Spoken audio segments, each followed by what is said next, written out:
transformation is a reality creation journey, mostly mistaking transformation for optimization, like cost cutting and restructures, and transformation is a lot more than that. What do you think are the main reasons that we're seeing such high failure rates? There's multiple reasons for that, and from my experience, Jess Tayel is one of the world's top voices in transformation.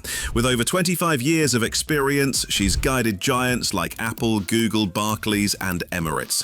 In this conversation, Jess reveals what really makes transformations succeed. I know we've all heard slow down to speed up. It's not a cliche, it's a real thing. How well do you actually see organizations measure success? Some of those things that are true to the success of transformation don't have a tangible ROI. I would be looking at somebody who has ability to cut through the noise. Ask the tough questions. It is change and transformation. It's called transformation.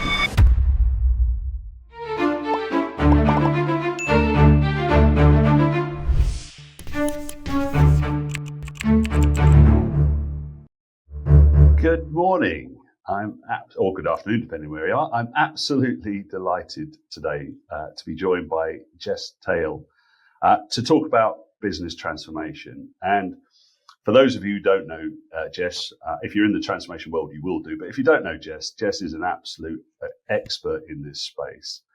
So I can't wait to talk to Jess further. But before I do, I wanted to give Jess just a chance to give a brief intro and a little bit of background for you. Okay, well, thanks, Ivan. I delighted really to be here and looking forward to this interview. Maybe a little bit about me. So I've been in the change and transformation space for 25 years, come to 26 now, and I've done that across 15 different countries in more than 10 different industries. And as you can tell, this is my passion because I also have a doctorate in business transformation. So you're getting the whole package here. Been in organizations, the likes of Apple, Google, Barclays Bank, Emirates, Qatar Airways, Macquarie Group, and a lot more. Basically, what I do is I help organizations navigate change and transformation so they do the right things and do them well. To enable them to create the future that they want for their customers, for the shareholders, and for the organization. I also work with individual leaders to help them elevate their presence, their leadership, and sharpen their practice so they become the go-to leader. And I'm also the founder of the Transformation Leadership Institute. Wow. And thank you, Jess. That's, yes, I'm in awe of the background.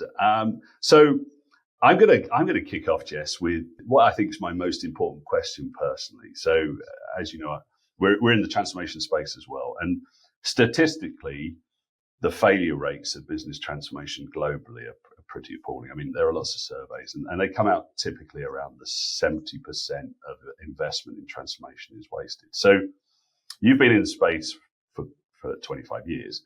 What do you think are the main reasons that we're seeing such high failure rates? Before I answer the question, just to give a little bit of context, as long as I've been in this space, I don't really know where the 70% statistics came from, but I can tell that the percentage is high.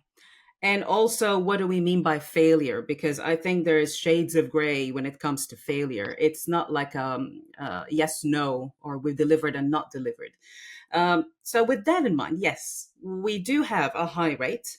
And there's multiple reasons for that. And from my experience, I think one of the fundamental mindsets that is missing about understanding what transformation is, which is going to shape how you design and deliver and adopt to the change that comes from transformation, is the fact that transformation is a reality creation journey. And if we really sit with that for a little bit, it's a lot more than delivery. And I guess that's one of the biggest reasons efforts are underestimated in transformation. Transformation is not really creating a reality creation. It's more like a bit of change here, a bit of change there, mostly disjointed. Also mistaking transformation for optimization, like cost cutting and restructures and a facelift of a new tech. Transformation is a lot more than that. And also understanding that that transformation is a multidisciplinary approach. It takes into consideration customer experience, service design, capability building, of course, delivery and governance and risk and all of the stuff that we are very familiar with. But most importantly, it's also the mindset change, the ways of working on change adoption from day one, understanding culture and what would be the enablers that we want to have in our culture to make sure that transformation actually works. And last but not least, I think a lot of the failures also come from not really creating the conditions of success for the transformation. And that starts from before the transformation starts, but also during transformation. And I'm talking about things like trust, alignment, creating the space, the leadership, the dynamics, the accountability. And I know we're all familiar with these terms, but I'm really not more about what we call it. It's what's behind it. It's what really creates the conditions of success for transformation. Lovely. So, in your experience, when you've worked on many transformations, I'm sure nearly all successful, but if you encountered any that weren't successful, when you look back at it, and I guess you probably do personally look at lessons learned and why was something not successful, where have you seen in that instance, where did you spot the areas for improvement, should we say, rather than failure? Well, I have had my share of scars. I've seen the good, the bad, the ugly. I have my own version of failure as well, and I do take these as lessons learned. Really, it's very much related to the answer that I gave about what success looks like. Because if we've missed those, there is a level of failure that's going to happen. And where I've seen it from lessons learned, organizations, when they're undergoing transformation and it's not really going according to plan, it seems like the usual or the most common action is to double down. Double down as in throw money and resources on the issue, bring in the consultants, bring in external contractors, doing all this stuff by going harder on the issue. And where I find this to not work and cause failure is because we don't really need to double down. We need to pause and recalibrate our transformation efforts. And I don't think we spend enough time doing this. I know we've all heard slow down to speed up. It's not a cliche, it's a real thing. And I think it just becomes a cliche because it's very damn hard to do. But the organizations who really get it, they know what that means for the transformation. The other thing is also the fact that, as I've mentioned before about transformation being a reality creation journey, if we really get that mindset, we understand it's multidisciplinary. We understand we need to make a lot of moving parts come together. And most organizations move from a strategy that is more of an intent, a one-pager, a North Star, straight into what initiatives. Like there's no gap. I've heard that term before, the gap, the strategy to execution. I don't think that we have a problem with that because there is literally no gap between strategy and execution, and that is the problem. From the moment that there is a strategy to when we have those initiatives, we need to create that space for order for us to actually answer the question of what are we actually transforming and transforming to what? And where is our baseline? As in, what is the status quo? If we see it as a reality creation, what are all the moving parts that we need to bring together and then design the transformation accordingly, which will then have its own work streams and initiatives and projects. The other lesson learned, I'd say, is we don't have the right transformation talent, as in the team that's actually doing the transformation or leading the transformation efforts. Not integrating the work that comes together, and now that's back to the what I was saying earlier about that multidisciplinary approach. It seems like there is projects happening, we're all busy doing stuff, but the work doesn't stack up. It's not integrated. It feels like we need something else to integrate it, or we leave it up to the business or the customer to figure out how to bring it together. We're kind of creating more silos and scaling complexity. Last but not least is the missing clarity of outcomes. The real why of what is it that we're actually achieving. And the answer is not cost cutting, reorg, or change of system. That is how you're going to get there. But what is it that you're actually going to get to? And be very super clear on what this outcome or outcomes should be. Honestly, I love it. That's fantastic. There's so much in that. I've got one question for you, Jess, because I really like your statement, slow down to speed up. But question for you, do you ever see anybody actually stop? I've always found that people, the double down thing is a huge issue in that just keep going. We've started, so we'll finish no matter what the consequences. I've put my name to something, so I have to deliver it. But do you ever find any organizations are mature enough to make those early decisions and go, actually, this is not right. This is not going to deliver. We're going to stop spending and really go back to square one and think again? There's definitely organizations that do that. And I had the privilege to be part of those high maturity organizations. And that allowed me to see, what does that mindset do? But most organizations don't. And I want to also emphasize when I say the word organization, because organization there is no person called organization. We're really referring to the individuals and the leaders who are behind closed doors who are making those decisions. So it comes back again to the mindset. And the question really becomes, if you don't, why would you change your behavior? Like, why would a leader change their behavior? And instead of last year saying, oh, double down, and this year saying, let's slow down, what would make that shift? And the shift can happen in two ways. One, to really understand the value that will come out of this.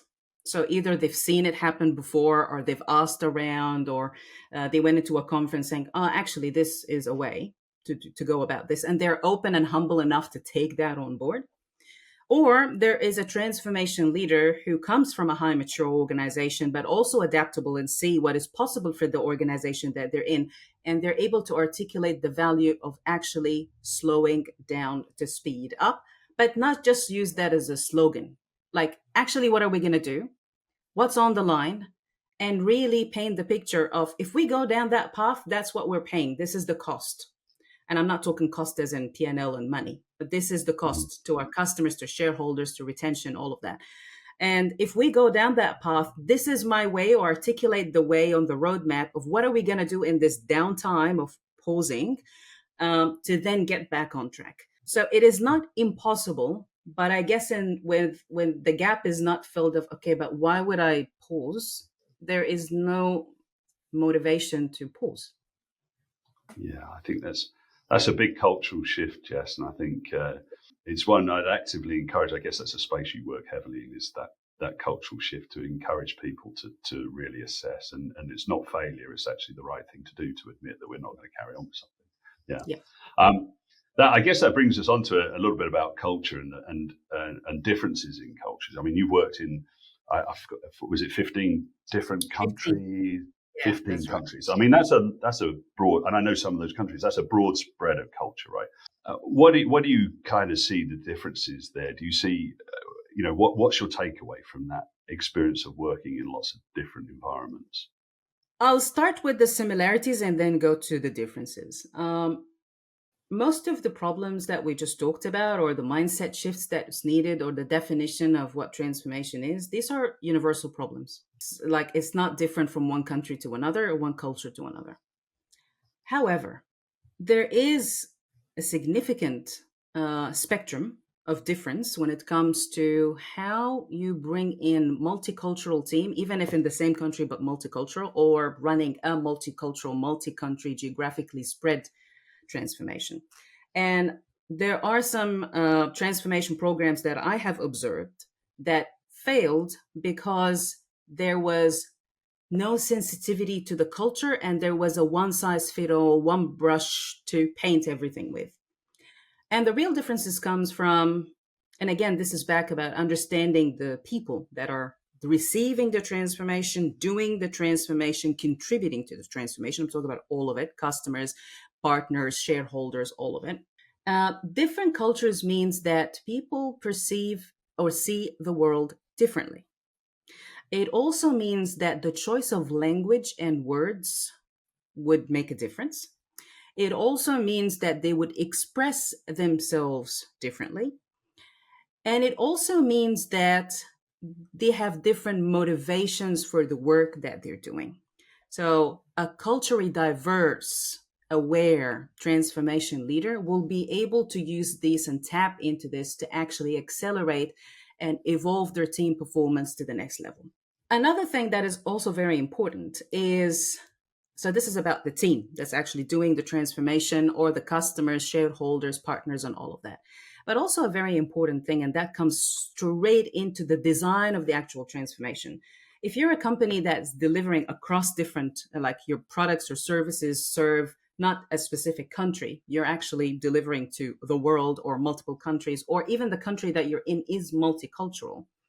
And you'll see that done really well in retail, basically, because if they don't do that, they will lose customers. Taking the different nuance of cultures and what that means for the customers, and bring that as an input from day one to the transformation, so it's used to design the transformation. And as I said, you'll see that a lot in retail. What works for one culture does not work for another. The ad that works for a culture will not work for another. Yeah. And I'm talking about a countrywide, or I'm talking about different subsection of the culture within the same country. Organizations that do this really well have a highly sensitive marketing, and we might choose to talk about this at a later time. The intersection between marketing and customer insights and transformation is huge. And unfortunately, a lot of transformations do not tap into this. This is a very rich source to use for when you're designing your transformation, and what does the outcome and the end service product promise looks like into your transformation. But as I said, not a lot of organizations do this. Yeah, there's something that you touched on there. I just wanted to ask you about. In order to deliver successful transformation, you really need high quality change. Change. And you mentioned change management a lot during the course of the conversation. In my experience, I found that organizations have been very happy to spend money on developing new products and creating new software and investing in consultants and stuff like that, but a little bit reticent to spend money on change management to make sure that whatever they've produced is actually successful. Do you find that a little bit of an issue? And I guess it must be quite tough to get change management embedded in a multicultural environment where you're headed. Your change manager got to understand. They've got to be very emotionally intelligent to understand the impact on the different cultures. It is frustrating that change is still considered as the aftermath, or it is training and communication. But I think we're starting to move away from that. And the unfortunate reason, kind of unfortunate, is because they have seen the cost of not doing change properly. So it's the kind of thing that you would learn by failure, or by, you see, I told you so. We obviously don't want to be in a situation like this, but I think this is shifting. But what that also means is that the change leadership, I stay away from the word change management, because in my opinion, if you manage something, that means it already exists. And change doesn't exist. That's why we're doing the transformation, the whole thing. To lead the change, to adopt the change, to enable the change, we need the change leaders, emerging or experienced, to embrace that multidisciplinary approach, to really see that this is all about the people, and then work backwards from there. And it's a two-way street. I mean, I've worked with a lot of change leaders who know exactly what that looks like, but unfortunately, their organization that they're in, the environment that they're in, does not see it the same way. So they kind of box them in to follow whatever the project tasks look like. So it is a two-way street. We need the organizations and the leaders to step up change, to really become that. One is the success for transformation is adopting the change. So if we know that this is one of the successes, and really define what that looks like, that becomes an outcome that you start on from day one. And for that, you would need change to have a seat at the table from day one, not after the mouth, not 3 months before go live, not all of that. And that's where the transformation leader who can articulate the value of bringing change, leaders or enablers into the table and know exactly what to do with them, because that's the question they will be asked. So I'll get you a change manager from day one. What are you going to do with them? So they need to have that answer ready. How they're going to integrate that work with what's happening in the transformation. I think change has become a victim of its own name, change management, and it's Yeah. trying to mimic the project management lifecycle. Yeah. When in fact, change precedes project. It doesn't go alongside project, not even in a work breakdown structure of a work stream in a project. I think this is, it started this way, but I think a lot of organizations and certainly individuals are waking up to the fact, okay, that's not what it's supposed to be, and looking for what that evolved version looks like. Yeah, I love that pivot of management to leader, and I should be using that from now on. It makes a difference, right? It absolutely makes a difference. A simple word change. I get it. So I've got one more question that's just, and again, it's come from some of the conversations. Well, I've got a few more questions, but this one, we talk about the success of transformation and how successful it is and how and I really like the fact that we've got these surveys that say 70%. How do they actually get those answers? That's an interesting one for me to take away as well. But how well do you actually see organizations measure success? The transformation doesn't deliver necessarily change. The value once it finishes. It might be a year later. Or do you actually see organizations? And again, it's a maturity thing, I'm sure. But do you see organizations successful at this? Is it common? I think one of the underutilized areas of transformation is measuring true success. Mm. And again, because transformation is infected a little bit with the project mindset of business case and the obsession with business case. Business cases are needed. Yeah. But I think the way business cases are done is show me the ROI. Everything has to have an ROI. Well, in fact, sometimes some of those things that are true to the success of transformation don't have a tangible ROI. They're intangible. But eventually, if you want to still tie them to money, you can. Because what is to say that, okay, I'm going to build the capability in organization, capability X, that's going to evolve the customer awareness of our brand. And then we're going to realize that in 2 years. How am I going to put money into this? Like, how am I going to show? I know it's going to happen. I know, but I can't prove that to the CFO that there is an extra $3 million on this, so we have to do it. So I guess that's some kind of a barrier to expand the success, what success looks like. And even if you are in an organization that does business cases, fine, but that doesn't mean this is the definition of success. We still need to sit around the table and define what success looks like from the customer's point of view, employees' point of view, business capabilities point of view. Are you simplifying or complicating the landscape? How are you building your own internal capabilities? If you were to do this change again, how are you going to do it faster and better next time? Or it's going to be, yes, we've delivered that, but to do it again, please don't touch that, because now it's a spaghetti, which happens a lot in organization, whether it's business debt or tech debt or whatever it might be. Other things related to how, aside from the financial performance, which we all know, employee and culture, customer experience measures, and it's not just NPS. Things related to agility of the business. Are you actually making the business more? I'm not going to use the word agile because I know that this is going to be understood the wrong way.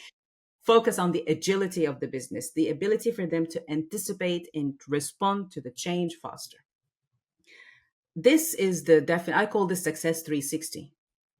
Are you sit down as a transformation leader with your stakeholders, the board, the business, and define what that looks like. And before you go anywhere next to projects and initiatives, if you don't have success, then all your projects are delivery based. If it's the system, then Yeah. we're delivering the system. If it's an org chart change or organizational design, it's all about that. If it's about that. If you don't have that outcome clarity and you don't have the success 360, I wonder if your transformation is complete.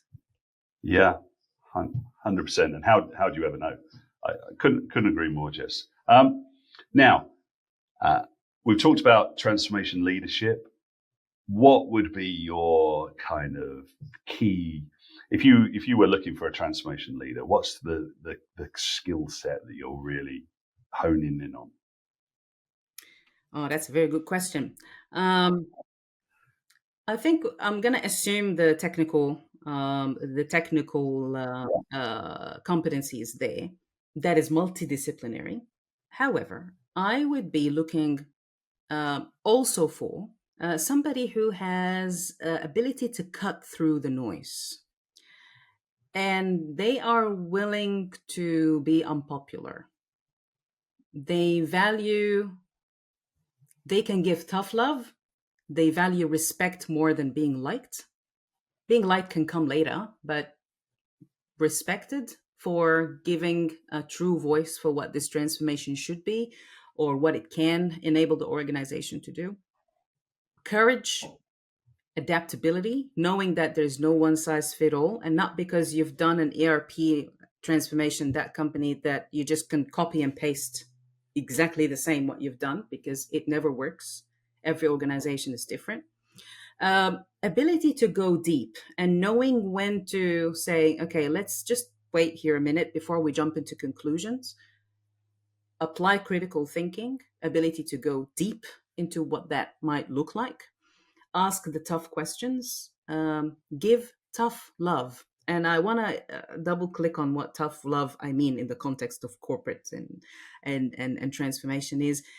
I love you, I respect you, but I'm going to give you the bad news. I'm going to give you what I think should be stopped. I'm going to give you all the stuff that's going to make us uncomfortable. And it is change and transformation. It's called transformation, as in, I know the status quo.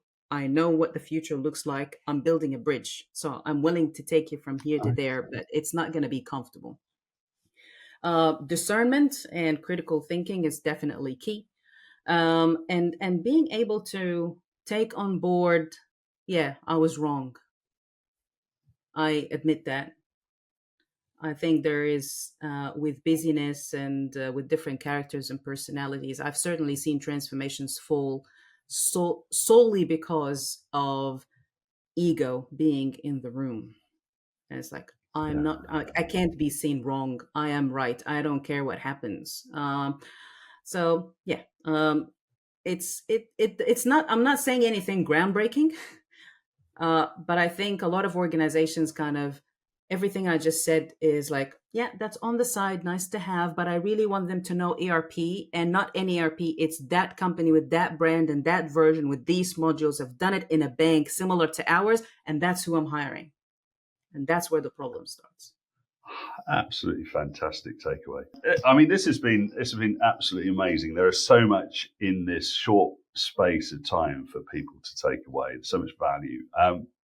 I'm sure there are going to be many viewers who would like to connect with you afterwards to hear more. How's the best place to do that? What's the best way to get hold of you, Jess? Well, I pretty much live on LinkedIn. So you can find me on LinkedIn under Jess Tayel. As I said, I'm also the founder of the Transformation Leadership Institute. You can learn more about that by going to transformationleadership.institute, the website. Also, if you're keen to get a bit more understanding and get a flavor of what I share in terms of thought leadership, in terms of helping leaders and sharing what the trends are and how this is shifting in the world of change, transformation, and leadership, there is a free community that I've created not too long ago called the Change Makers Corner, and you can join that for free. And you can go to tl-institute.com. So these are two different websites, tl-institute.com, to learn a bit more about the programs and services offered by the Transformation Leadership Institute, and also a chance to get a flavor of that through the Changemakers Corner community. Fab. And I honestly couldn't recommend connecting with Jess highly enough. And if you're lucky enough to spot an event where Jess is speaking, I would put my name down. Jess, thank you so much for taking time out. I know your schedule is inordinately busy. Thank you, and look forward to speaking to you again. There's so much more to cover. Thanks. Absolutely. Thank you so much. I loved it, and hope that your audience will find that valuable as well. Thank you.